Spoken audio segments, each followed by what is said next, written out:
Mandelbrot reporte les signaux sonores sur un diagramme et, à sa grande surprise, remarque que quelle que soit l'échelle de temps observée, le graphe est identique.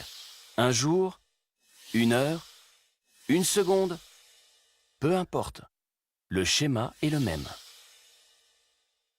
Un modèle d'autosimilarité. Mandelbrot n'en revient pas. Ce schéma étonnant lui rappelle une énigme mathématique qui l'intrigue depuis sa jeunesse. Le cas des omnis, les objets mathématiques non identifiés.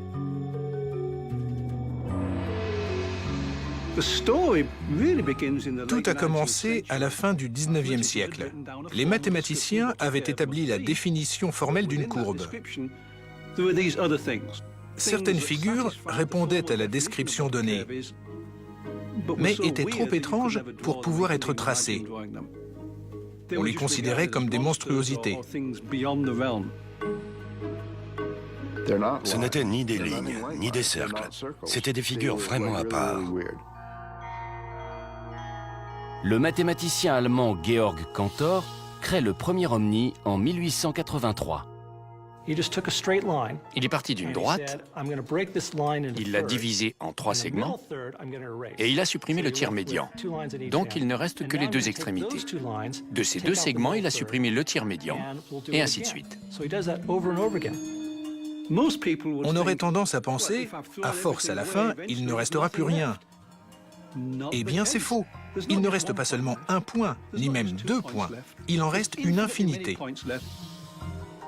On a beau zoomer sur cet ensemble de Cantor, le motif est invariant, exactement comme le schéma du signal sonore relevé par Mandelbrot chez IBM. Une autre figure étrange a été mise en évidence par un mathématicien suédois, Helge von Koch. Von Koch a dit « On part d'un triangle équilatéral, l'une des figures classiques de la géométrie euclidienne, et sur chaque côté, On remplace un tiers du segment par 2 sous-segments de même longueur. Et sur chacun des nouveaux côtés obtenus, on fait de même. et ainsi de suite. La forme reste la même, mais avec des triangles en plus. Plus je fractionne la ligne et plus sa longueur augmente. Chaque itération vient ajouter un nouveau triangle. Imaginez que vous répétez ce processus une infinité de fois. On obtient alors une figure dont la longueur est infinie.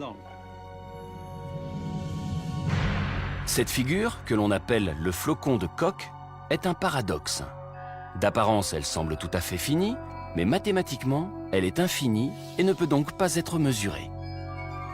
À l'époque, les scientifiques ont qualifié cette courbe de pathologique parce qu'elle n'avait pas de sens dans la conception euclidienne de la dimension. Mais le flocon de Koch s'est avéré crucial pour résoudre un problème de dimension bien précis, la longueur d'une côte terrestre. Dans les années 1940, le Britannique Lewis Richardson constate que les différentes mesures d'une même portion de côte donnent des résultats très variés.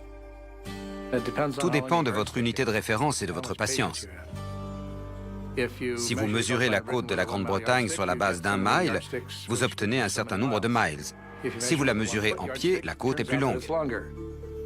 Et plus l'unité est petite, plus la longueur est élevée, parce qu'on peut toujours trouver des indentations plus petites. Mandelbrot comprend alors que les indentations toujours plus petites de la courbe de Koch sont exactement le modèle à appliquer aux côtes. Il a écrit un article dans la revue Science intitulé « Combien mesure la côte de Grande-Bretagne ?» Pour Benoît Mandelbrot, une côte a une géométrie fractale.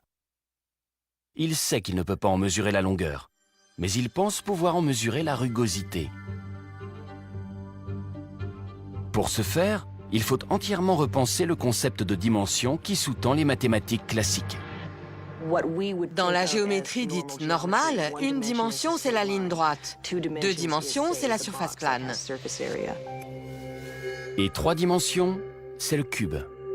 Mais un objet peut-il avoir une dimension intermédiaire quelque part entre la 2e et la 3e? Mandelbrot affirme que oui. C'est le cas des fractales. Et plus elles sont fragmentées, plus leur dimension fractale est élevée. Il y a des termes compliqués, comme dimension fractale ou autosimilarité, mais cette géométrie est la base des mathématiques appliquées. Elle nous permet d'avoir un regard très précis sur l'univers qui nous entoure, le monde vivant.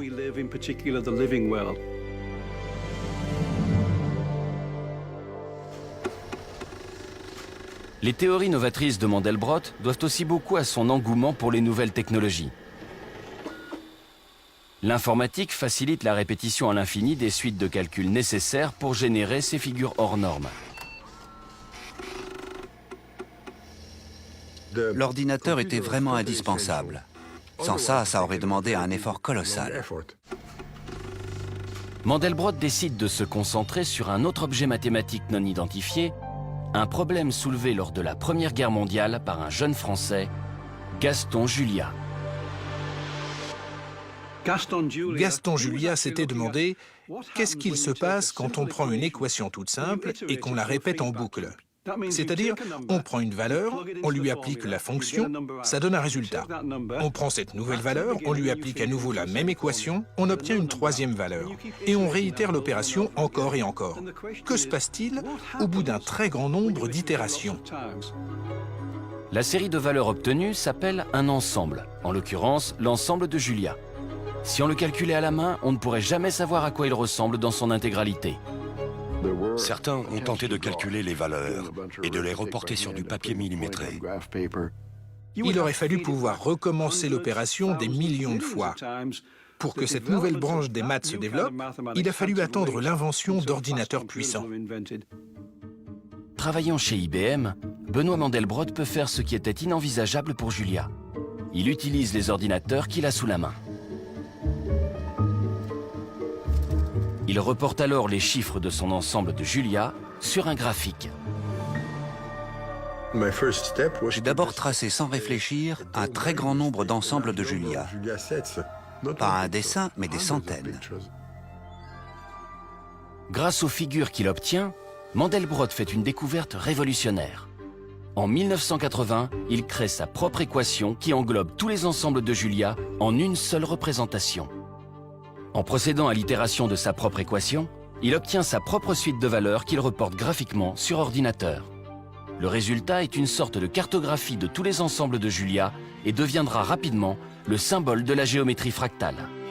Il a pour nom l'ensemble de Mandelbrot. Les motifs se coupent à certains endroits. avec des petits tortillons à l'intérieur. Des cafards noirs. Des insectes rampants. Des hippocampes. Des dragons. On dirait un peu mes cheveux. Avec ce motif mystérieux, Mandelbrot balaie les idées reçues sur les limites des mathématiques. Les œillères sont tombées et on a enfin pu distinguer des formes qui avaient toujours existé, mais qui étaient jusque-là invisibles. L'ensemble de Mandelbrot est une figure emblématique de ce que peut accomplir la géométrie fractale. C'est un peu l'équivalent du cercle pour la géométrie classique.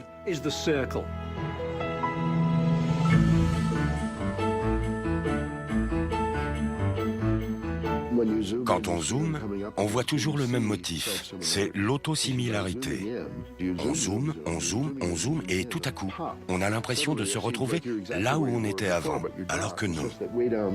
Mais c'est juste que la structure d'arrivée est la même que celle de départ. C'est ça, l'autosimilarité.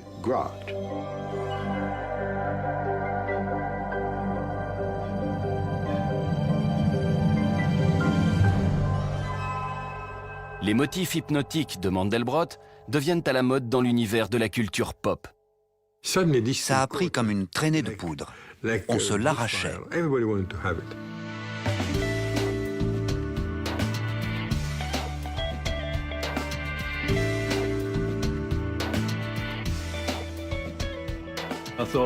C'était énorme. Un phénomène culturel d'une ampleur incroyable. À la fin des années 1970, Jane Barnes se lance dans la création de prêt-à-porter pour hommes. Quand j'ai monté ma société en 1976, je fabriquais des tissus à l'ancienne. Je dessinais les motifs sur du papier millimétré et je les tissais à la main. Mais un jour, elle découvre les fractales et comprend qu'à partir de formules toutes simples, elle peut créer des motifs compliqués. Je me suis dit, c'est génial, c'est un concept tout simple. Je peux créer des dessins avec. Mais dans les années 80, il n'existait pas de logiciel pour créer des fractales. Jane Barnes s'offre alors les services de deux personnes calées en maths et en informatique, Bill Jones et Dana Cartwright. J'ai demandé à Bill et à Dana de me créer un logiciel sur mesure. Ils m'ont dit, ton travail est très mathématique. Moi, j'étais là, ah bon? Pourtant, j'étais nulle en maths. Un physicien, un mathématicien et une créatrice de textile. On apprenait les uns des autres. Moi, je ne savais pas ce qu'était une chaîne et une trame. Et Jen n'est pas très douée avec les chiffres, pour le dire poliment. Tous les paramètres sont là. Il fallait trouver un moyen de communiquer, de travailler ensemble. Et ça s'est fait assez rapidement. La presse spécialisée pensait « Jane est cinglée ». On me surnommait la styliste intello, mais ce n'était pas grave parce que j'apprenais beaucoup et que c'était une immense source d'inspiration.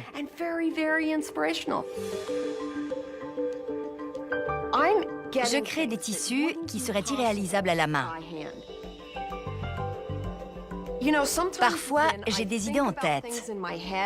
Par exemple, quand un ray de lumière passe par une porte vitrée et que je vois l'effet moiré que ça crée au sol. Est-ce que j'arriverai à dessiner ça, moi? Jamais. En revanche, je peux le décrire à mon mathématicien. Il m'envoie un générateur de motifs que je n'ai plus qu'à tester. Je m'installe à mon ordinateur pour voir ce que ça donne après configuration des paramètres. Souvent, je clique et je me dis « Ce n'est pas du tout ce à quoi je m'attendais, mais c'est génial. »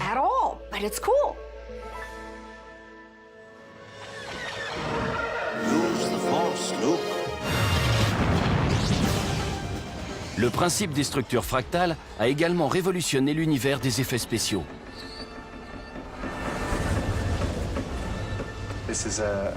C'est une scène culte du troisième volet de la Guerre des Étoiles. Le combat final entre les deux héros au bout du bras mécanique géant qu'une explosion de lave va recouvrir. Au départ, je suis parti du décor modélisé en 3D et j'ai ajouté un jet qui propulse la lave dans les airs. Le résultat n'est pas terrible. On a vaguement l'effet voulu, mais visuellement, ça n'a aucun intérêt. Alors que si j'ajoute une fractale, regardez. Je reprends le jet de départ, mais je le réduis et je recommence. Et je répète l'opération en réduisant toujours plus. Ensuite, il suffit de superposer tous ces effets à la fois. J'ai utilisé la même technique pour les torrents de lave qui s'écoulent.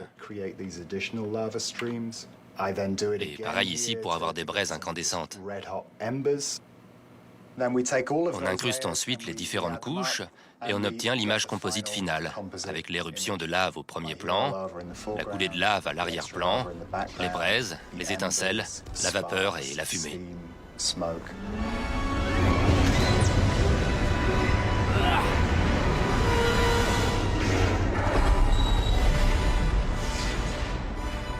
Les graphistes et les artistes du monde entier accueillent à bras ouverts le potentiel visuel des fractales. Mais la plupart des mathématiciens n'ont que mépris pour l'ensemble de Mandelbrot.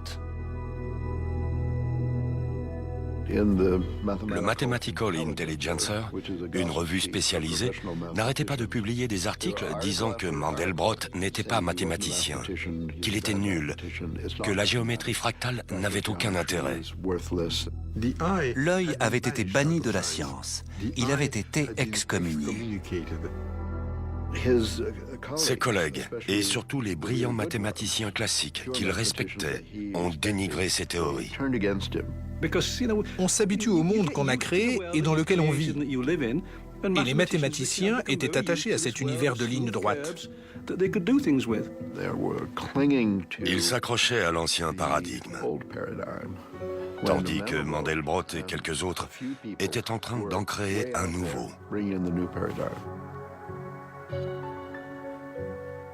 Il me téléphonait tard le soir, car il était contrarié. Lui disait, c'est une branche de la géométrie au même titre que